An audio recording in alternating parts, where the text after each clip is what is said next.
حضرت عبداللہ بن شداد کہتے ہیں کہ میں حضور علیہ السلام کے پیچھے نماز میں تھا، سجدہ اتنا طویل ہو گیا کہ ہمیں لگا کہ امر الہی آ گیا ہے، اللہ کا حکم آ گیا ہے، اور حکم الہی کی وجہ سے حضور کا وصال ہو گیا ہے، یا پھر یوں ہوا ہے کہ کوئی وحی کا نزول ہو رہا ہے۔ کہتے ہیں میں نے تھوڑا سا سر اٹھا کے دیکھا تو کیا منظر دیکھتا ہوں کہ حسین ابن علی حضور کی پشت پہ بیٹھے اور میرے آقا سجدے کو طول دے رہے ہیں۔ خیر سلام پھرا تو میں نے تو یہ منظر دیکھ لیا تھا، باقی لوگ انہوں نے حضور کی خدمت میں عرض کی ہمارے ماں باپ آپ پہ قربان ہوں حضور، ہمیں یہ لگا کہ جیسے آپ پر امر الہی آ گیا ہے یا پھر آپ پر وحی کا نزول ہو رہا ہے۔ تو آقا کریم نے ارشاد فرمایا کہ میری پشت پہ میرا شہزادہ بیٹھا تھا۔ اللہ اکبر، حضور حسین ابن علی کے لیے سجدے کو طول دے رہے ہیں۔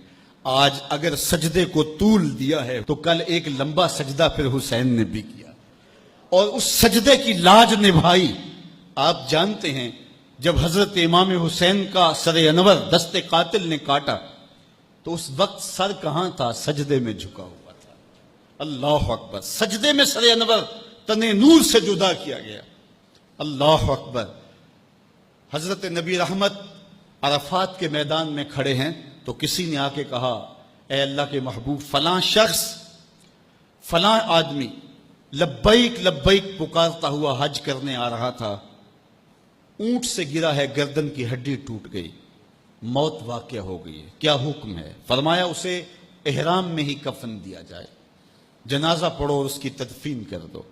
اور پھر ارشاد فرمایا کل قیامت کے دن جب قبر سے اٹھایا جائے گا ملبین، اس کے لبوں پہ لبیک اللہم لبیک کی صدائیں ہوں گی، یہ تلبیہ پڑھتا ہوا اٹھے گا، کیونکہ جس حالت میں موت آتی ہے اسی حالت کے اندر کو اٹھایا جاتا ہے۔ تو یہ حضور کا فرمان سامنے رکھنے کے بعد ذرا میرے جملوں کی طرف غور کیجئے۔ حسین ابن علی کا سر قاتل نے اس وقت کاٹا جب سجدے میں جھکا تھا، اور قبروں سے اٹھائے جائیں گے لیکن حسین ابن علی کا سر سجدے سے اٹھایا جائے گا۔ تو حسین تو آج بھی سجدے میں ہے۔ اتنا طویل سجدہ کسی نے نہیں کیا جو حسین ابن علی نے کیا۔ سر سجدے میں جھکا کے کہہ رہے ہیں مالک حسین کی قربانیاں قبول کر لے۔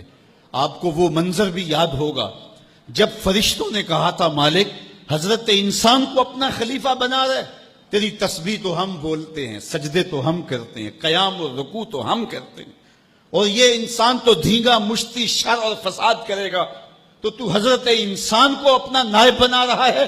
جواب آیا تھا انی عالم ما لا تعلمون، فرشتوں جو میں جانتا ہوں وہ تم نہیں جانتے، تمہاری نظر عناصر اربعہ پہ ہے اور اس کا جو نتیجہ نکلنے والا ہے تم اس پہ نگاہیں جمائے ہوئے ہو۔ آگ، ہوا، مٹی، پانی، ان چاروں کا مجموعہ فساد نہیں کرے گا تو اور کیا ہوگا، شر نہیں کرے گا تو اور کیا ہوگا، لیکن تمہیں یہ نہیں پتا کہ اگر اس عناصر اربعہ میں محمد عربی کا لعاب مل جائے تو پھر حسین بنتا ہے، اور تم کہتے ہیں سجدے ہم کریں گے، رکوع ہم کریں گے۔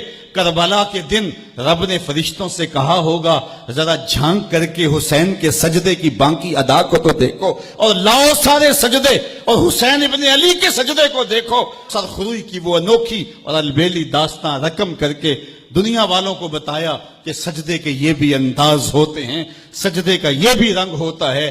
اس پیاسے پر علی شیر خدا کو ناز ہے، اس نواسے پر محمد مصطفیٰ کو ناز ہے۔ اوروں نے بھی سجدے کیے پر اس کا عجب انداز ہے، اس نے وہ سجدہ کیا جس پر خدا کو ناز۔